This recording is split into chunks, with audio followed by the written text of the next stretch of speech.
जब शहर लाहौर छोड़े बहुत छोटा शहर हो जाएगा, लेकिन आबादी के लिहाज से भी बड़ा है बाकी शहरों से। पाकिस्तान की बात कर ली जाए, पाकिस्तान में जितने भी इदारे अगर निजकारी हुई है तो कितनी बार वो खसारे में गए। बिस्मिल्लाहिर्रहमानिर्रहीम। मैडम अगर हेल्थ की मिसाल ले लें, इन्होंने आउटसोर्स किए पहले जेनिटोरियल स्टाफ और सिक्योरिटी। टीचिंग हॉस्पिटल में दोनों ये जो चीज़ें हैं, जेनिटोरियल भी और सिक्योरिटी भी आउटसोर्स कर दी गई। और आप हाल देखें कि वो कंपनियां जो हैं वो नून लीग MPS को दी गई।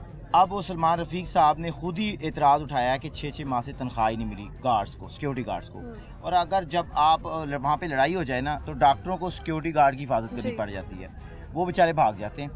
अब वो कहते हैं कि हमारी पे 33,000 है, हमें उसमें से 17,000 मिलती है, वो भी 3 माह।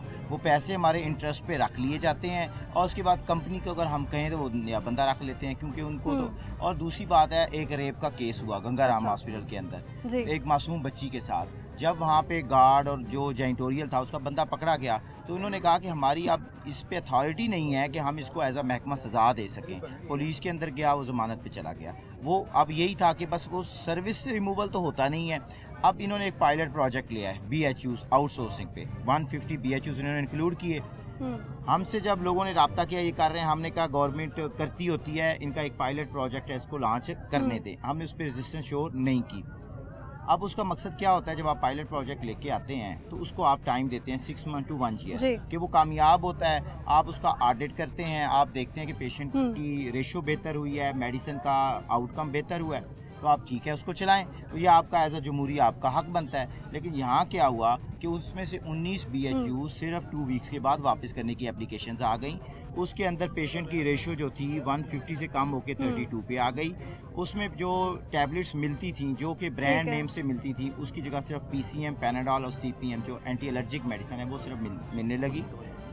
जब डॉक्टरों ने वापस करने शुरू किए, इन्होंने उनको प्रेशराइज किया कि आपको दोबारा गवर्नमेंट सर्विस में हम नहीं अकोमोडेट करेंगे। बात यहाँ पे ख़त्म नहीं हुई। अच्छा, उस पायलट प्रोजेक्ट पे तो ये जिस तरह चल ही रहे थे, इन्होंने 2300 BHUs का दोबारा नया प्लांट लॉन्च कर दिया। ठीक है। और वो लॉन्च करते साथ ही जब हमने मैडम नादिया साकिब को कहा कि आपको अभी महकमे में आए हुए 3 माह भी नहीं हुए, आपने महकमा तो तब होता जब आप कोई 6 माह साल से इसको चला रही होती, आपको पता होता कि मैंने क्या काम करना है। दूसरी बात है, आपने स्टेक होल्डर की कोई मीटिंग नहीं बुलाई, आप गई हैं, आपने खुद से एक ब्रीफिंग तैयार की है और आपका नीचे का महकमा जो है स्पेशल सेक्रेटरी से लेके डिप्टी सेक्रेटरी SO तक भी आपकी इस प्रोसीडिंग से वाकफ नहीं है।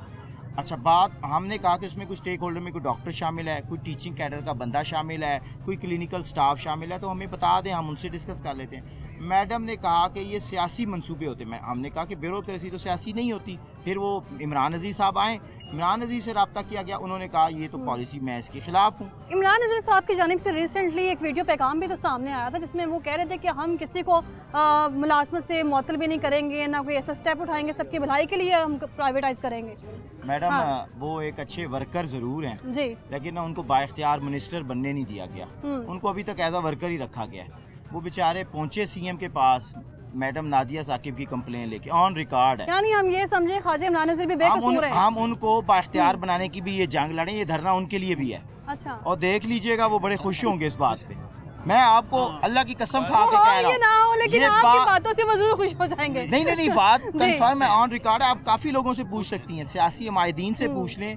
83 मेंबरान असम्बली ने जब उनसे बात की कि हमारे हलकों के ये लोग हैं, हमें हलकों में नहीं जा सकते। अच्छा। और इवन के स्पीकर पंजाब असम्बली ने वो अपने डेरे पे बात की, हमारी ये बहनें बैठी हुई हैं जो उनके डेरे पे 3 दफ़ा गई हैं। अच्छा। और उन्होंने कल जो मुज़ाकराती टीम बुलाई थी, उन्होंने कहा मेरा हल्का तो मैं इलेक्शन हार जावा, मैं स्पीकर बाद पहले मेंबर, ये उन्होंने बात की असम्बली के अंदर। अब उनको पता नहीं किसने कॉल की, हमारी मीटिंग तय थी, मिनट्स ऑफ मीटिंग सारा कुछ, वो चीज़ें, वो जो वर्किंग पेपर्स थे वो भी जा चुके थे, सेक्रेटरीज दोनों आ रहे थे। 11th आवर पे कहीं से फ़ोन आया और मीटिंग रुकवा दी गई। अब ये हमें पता चला कि मैडम नादिया साकिब ने स्पेशल टाइम लिया है थ्रू सेक्रेटरी टू CM, वो पहुंची हैं, उन्होंने एक छोटी सी अपनी। लेकिन शुएब नियाज़ी साहब, बात अगर मैं करूँ तो धरना तमाम मामलात का हल है, खिलाफ वर्जी नहीं है दफा 144 की भी। मैडम दफा कवानीन किसके लिए होते हैं? इन लोगों के लिए है ना। जब आप इन बेचारों को रोजी रोटी, हम तो दाल रोटी के लिए बैठे हैं ना। मैडम नादिया साकिब बकरा खा के सोती हैं, AC वाले कमरे में बैठती हैं। अच्छा मैडम, मजे की बात क्या है, अब वो जिस तरह काज़मी साहब ने बताया कि 2003 में शहबाज शरीफ ने कंपनी लॉन्च की, उन्होंने इतनी इसकी तारीफें की, उन्होंने एक एडिशनल सेक्रेटरी होते थे जो جن کو ثاقب نثار صاحب نے بلا کے کافی بست بھی کیا تھا اس بات پہ کہ آپ نے کمپنی کیا سفید ہاتھی بنایا ہوا ہے. ہم کمپنی یاسمین راشد کو کہا گیا ختم کر دیں.